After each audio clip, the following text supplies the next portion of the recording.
The room is full of light. In place of wood paneling, the walls are painted a soft sandy color and lined with white molding. There are no animal heads or skins, no guns hanging on the walls. Instead, there are potted orchids in a variety of colors and delicate watercolor paintings.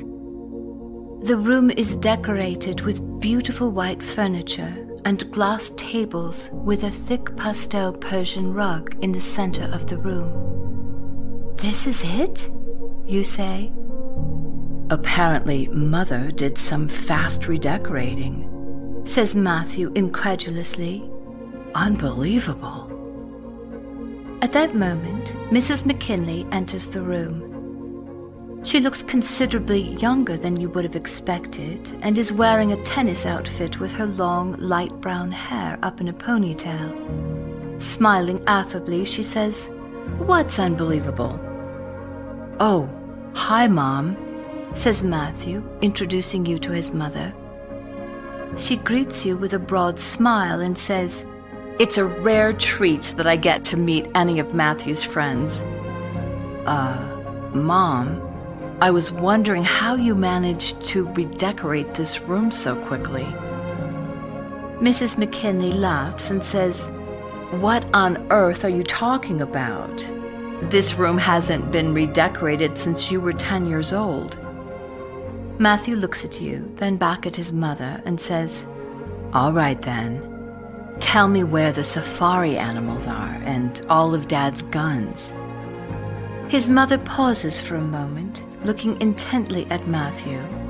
"Are you feeling all right, honey?" she says as she puts her hand on his forehead. "Yeah," he replies. "Why?" A bit puzzled, she says, "Well, you know your father hasn't touched a gun in his life. He can't bear to see an animal harmed. The only time he ever shoots an animal is with his camera." Then turning to you, she says warmly, "Would you like to see the animals his father shoots?" You nod, and she leads you into a long hallway with windows on one side overlooking the lake. The opposite wall is lined with spectacular pictures of animals and wildflowers from around the world. Mrs. McKinley says proudly, "Matthew's father took every one of these pictures. He's traveled all over the world, and this year there's going to be a wildlife calendar composed exclusively of his work." Enthusiastically, you say, "He's fantastic!" Matthew whispers to you, "I've never seen these pictures in my life." You walk quietly down the hall, exchanging puzzled glances, as Matthew's mother leads you outside. His father is leaning over the garden when his wife waves and yells, "Darling, look who's here!" He straightens up with a bouquet of flowers in his hands and smiles broadly. With long, swift strides, he heads toward you. He's vibrantly healthy, with a glowing complexion and rosy cheeks like Matthew's. His eyes sparkle as he hugs Matthew and says, "It's great to have you home, son." Matthew introduces you to his father. Mr. McKinley smiles graciously and hands you an exquisite yellow rose and says, "I'm delighted to meet you." Then he says confidentially, "I have to cheat a little in the spring. These flowers are from the greenhouse." He then hands his wife a bouquet of multicolored tulips and says sweetly, "These are for you, my angel." Mrs. McKinley hugs him and whispers, "I love you so much." Mr. McKinley winks at you and says unabashed, "This is what it's like to be on a honeymoon for 22 years. You smile and Matthew says, "We really should get going. It's been an awfully long trip." "Lovely to meet you," says Mrs. McKinley.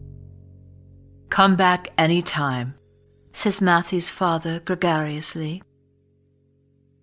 As you head back to the house, you glance over your shoulder and see Matthew's parents strolling through the garden with their arms around each other. "Your parents are really in love with each other," you say. Matthew shakes his head slowly and says, "I don't understand. I've never heard him say a kind word to my mother, let alone pick flowers for her." He looks at you intently and says, "My father has been sick for years. He was skinny and pale a few days ago. Now he weighs at least 20 pounds more. He's healthy and happy, and my mom has always had short hair and dark circles under her eyes. She's never been athletic in any way." As you walk out the front door, Matthew grabs your backpack, leads you down the steps and across the driveway. He opens the door of his red 1967 convertible Corvette for you. You climb in, and he closes your door, then throws your pack behind the seats. "No trunk," he says with a grin. "I have no idea who came up with that idea." As he starts the engine, he says, "All right, let's see if there are any surprises at your house." You laugh and wonder the same thing as you drive into the countryside and arrive at a quaint ranch-style log cabin. You lead Matthew in through the screened-in porch and through the back door to the mudroom. "Hi, Dad, I'm home," you yell. Your mother pushes through the swinging doors that lead into the kitchen and says, "What, you don't say hi to your mother anymore?" Your mother is tall and beautiful, with a glowing complexion and smiling deep blue eyes. "Oh, hi, Mom. I just didn't expect you to be here," you say, slightly taken aback. Your mother laughs and says, "Well, I live here, don't I? Where else would I be?" Puzzled, you say, Mom, this is Matthew." "Hello, Matthew. Why don't you come into the kitchen? I'm teaching this young lady's father how to make applesauce." She looks at Matthew, smiles, and says with a wink, "We're an equal opportunity household." You all step into the kitchen, and there is your father, perched on a stool, wearing a frilly Christmas apron while he pares apples. You smile broadly at your dad as you introduce Matthew. "All right, I don't want either of you laughing at my brush with domestication," says your father. "I pledged to your mother I'd do whatever she wanted for our 20th anniversary. And look what she has me doing." He dumps a pile of sliced apples into a big pot on the stove and adds with a grin, "Ah, the cost of true love." Your mother wraps her arms around him lovingly, kisses him on the cheek, and says, "What dedication."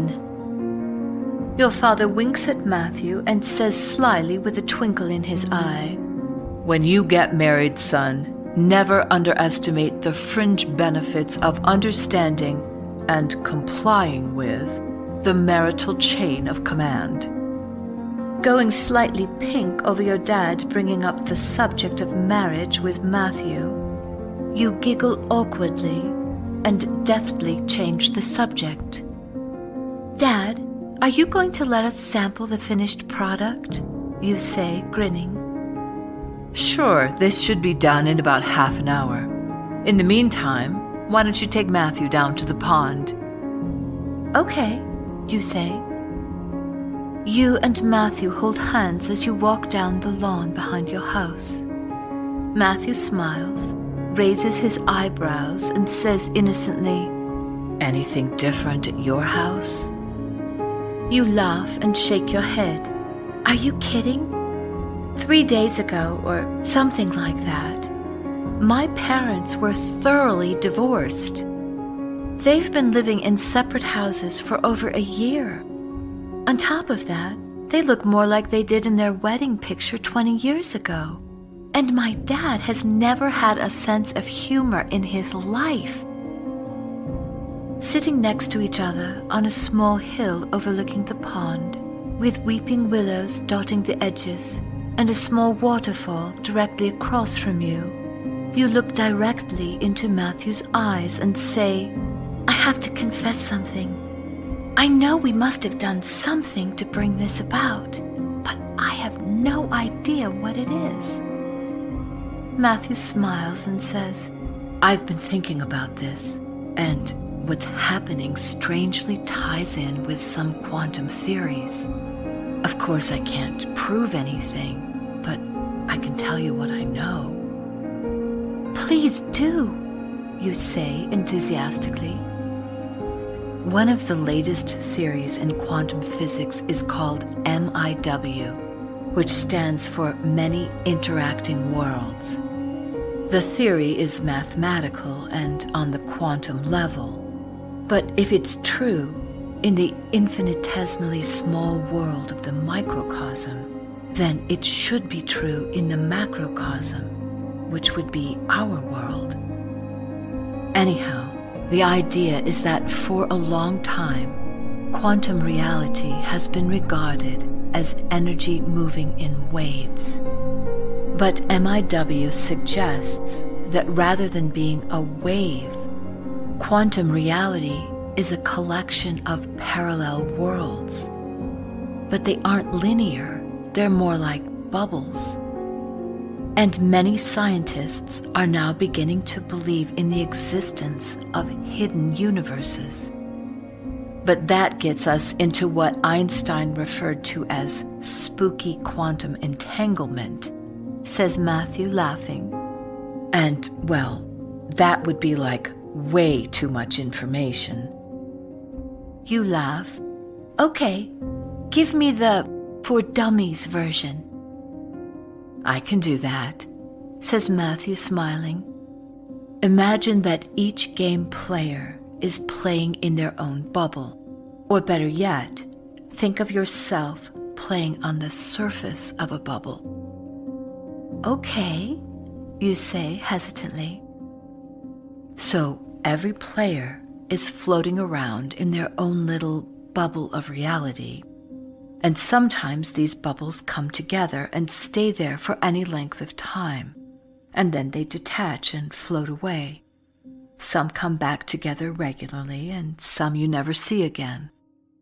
And that's kind of the idea of many interacting worlds. That makes sense, but I still don't understand what caused everything to change. I mean, if we're floating around on interactive bubbles, why did everything in our bubbles change? And why do we know there was a change, but no one else realizes it? Matthew shakes his head. "I haven't quite figured that out yet. But you know those entangled particles I mentioned? Well, the idea is that particles remain connected, so that even when an action is performed on one particle, it instantly affects the other particle as well, even when they're separated by great distances." You think for a moment and say, "Well, then how could time and space be real?" Matthew nods. "Exactly. Time and space are just illusions. And I think that's why Einstein called it spooky," he says, laughing. Matthew sits quietly for a moment and says, "Do you think this has anything to do with your trip to the inner earth? I know I'm grasping here, but it's all I can think of. I mean, you didn't tell me much about it." "Well, they have this library called the Portal, and get this. It has 456 square miles of storage underground and not a single book." "What kind of library has no books?"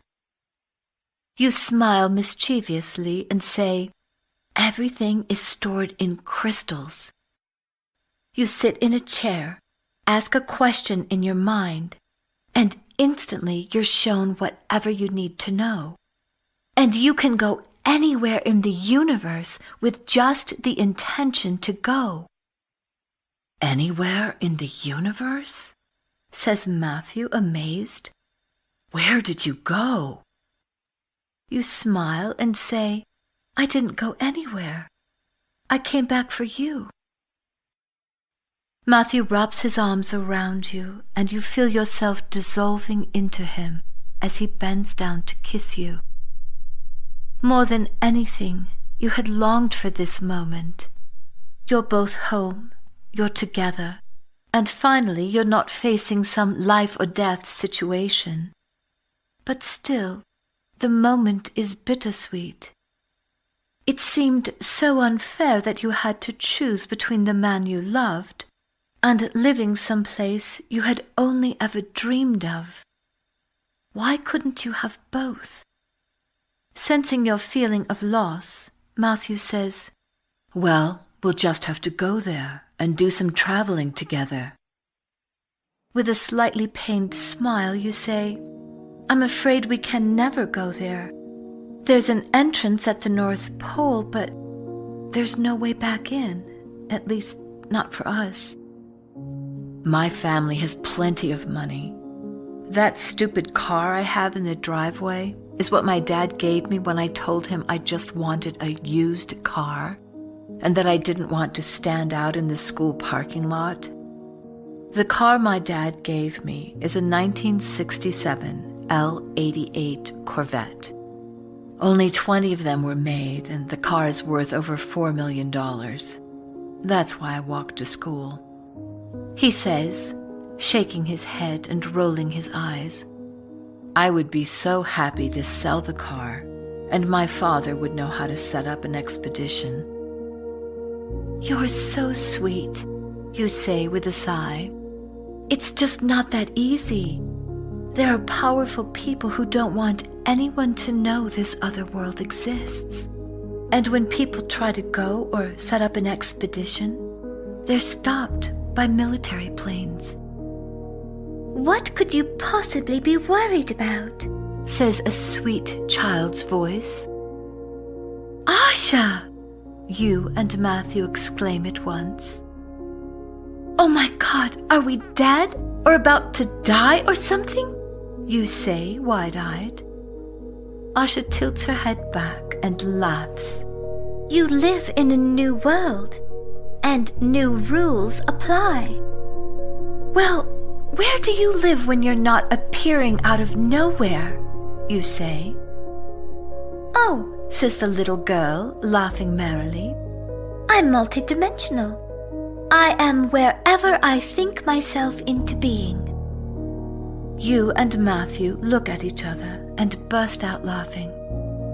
Okay, you say, shaking your head and quickly changing the topic. So tell us what happened. Nothing's the same. We don't even know how we made it out of the base. And what happened to the days and time and everything? You say, your words unable to keep up with your thoughts. Asha giggles. Don't you remember what you wished for? What wish? You say.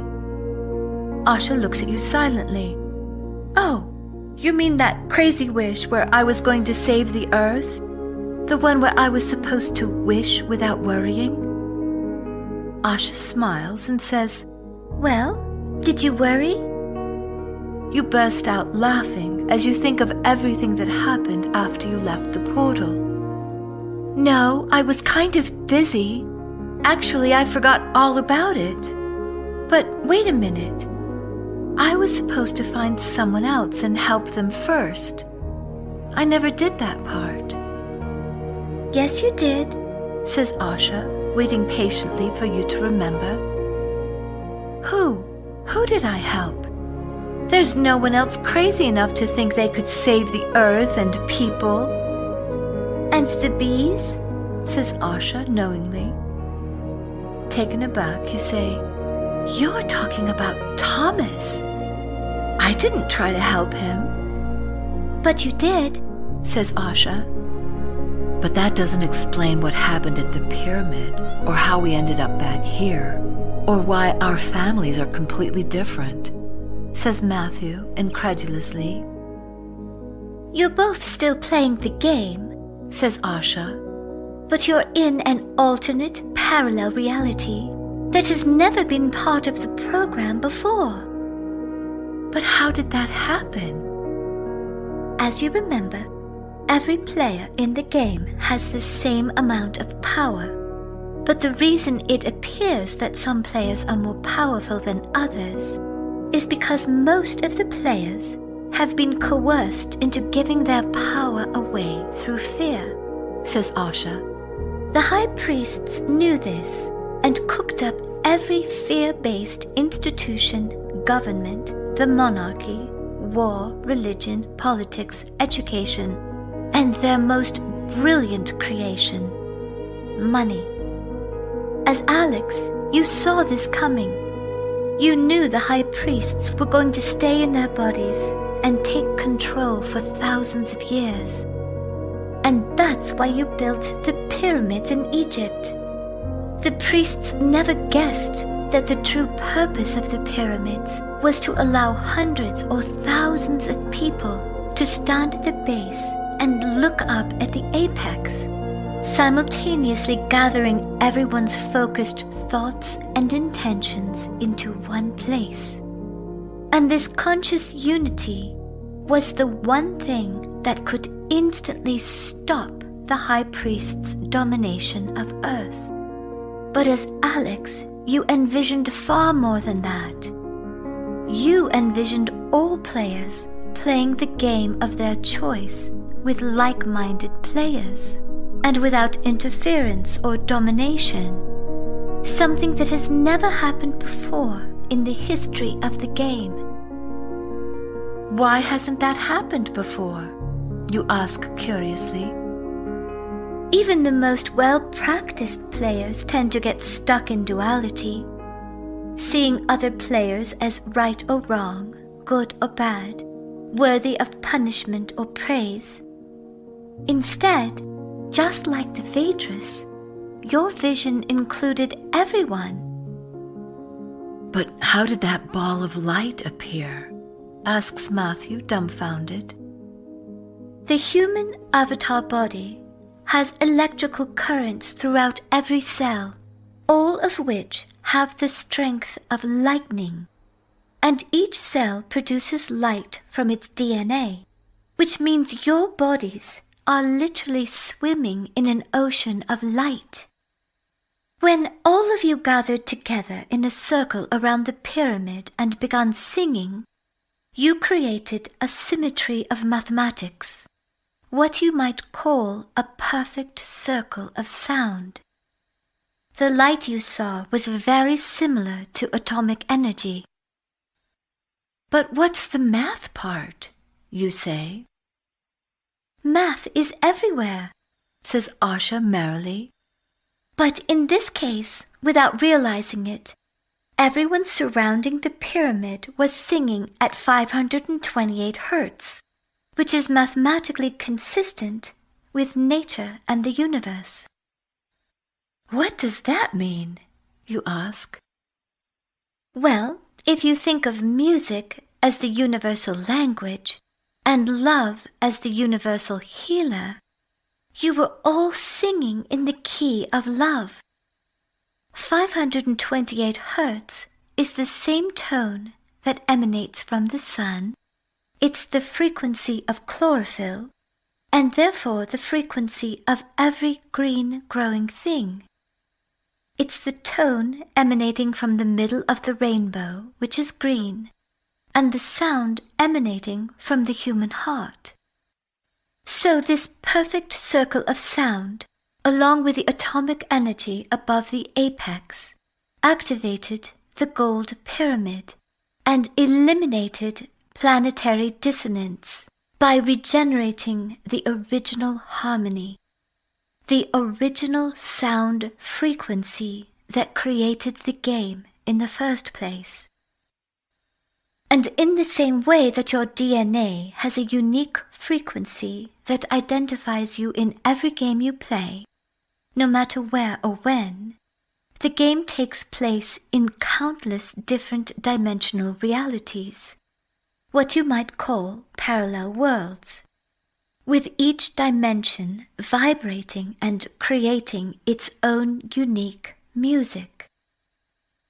So in the simplest terms, your musical celebration tapped into the science and mathematics of love, literally vibrating your inner awareness of life as you choose it to be into physical reality.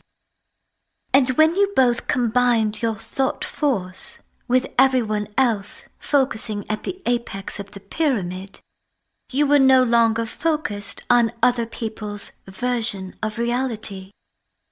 In other words, you both stopped adding your power to someone else's creation and started creating, imagining the world you wanted to see.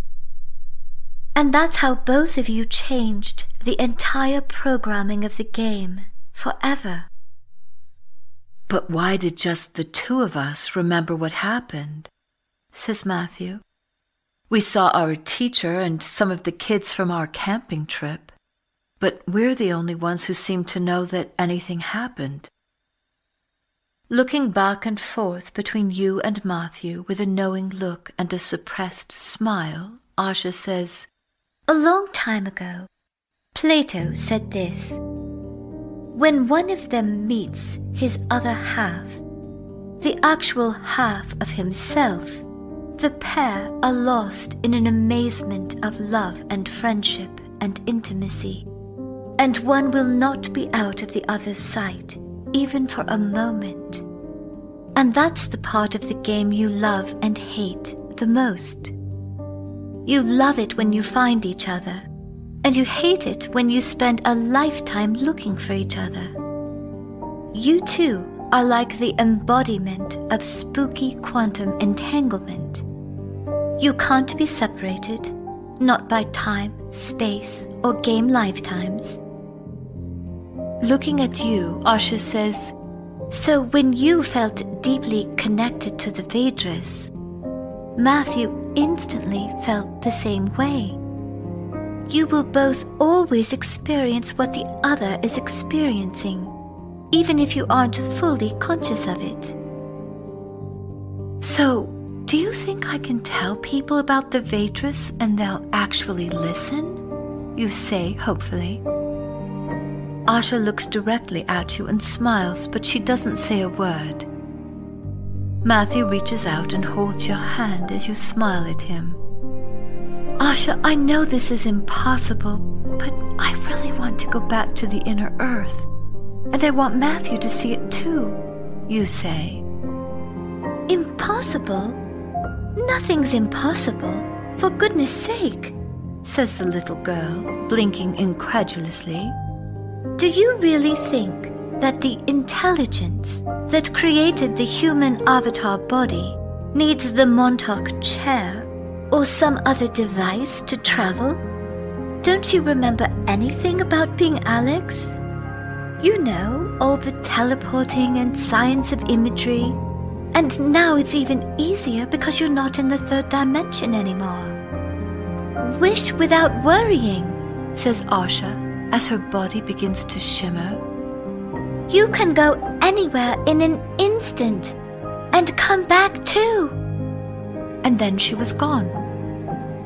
You and Matthew look at each other. But before either can say a word, the dinner bell rings out loudly on the porch.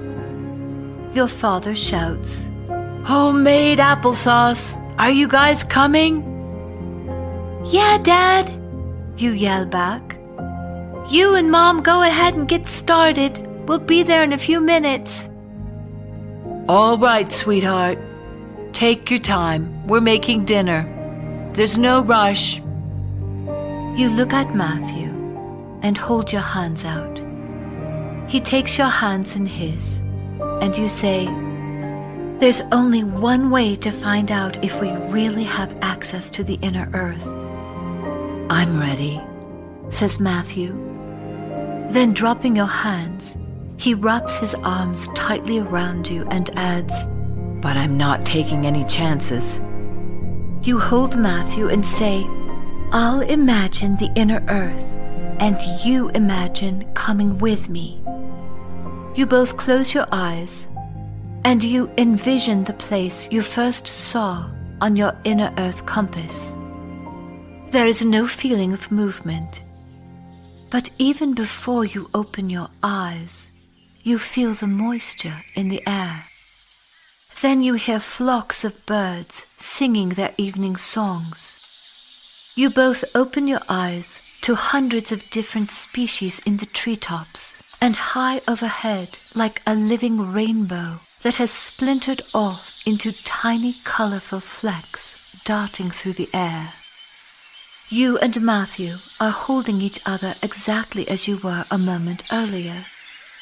But now you are standing on a grassy knoll with an ancient stand of towering sequoias behind you. You both look down in awe at the sparkling ocean below, then look back at each other. Yelping with joy, you jump into Matthew's arms, wrapping your arms around his neck and your legs around his waist. "I didn't lose you!" Nope, he says, smiling warmly. "And my dad said we could take our time."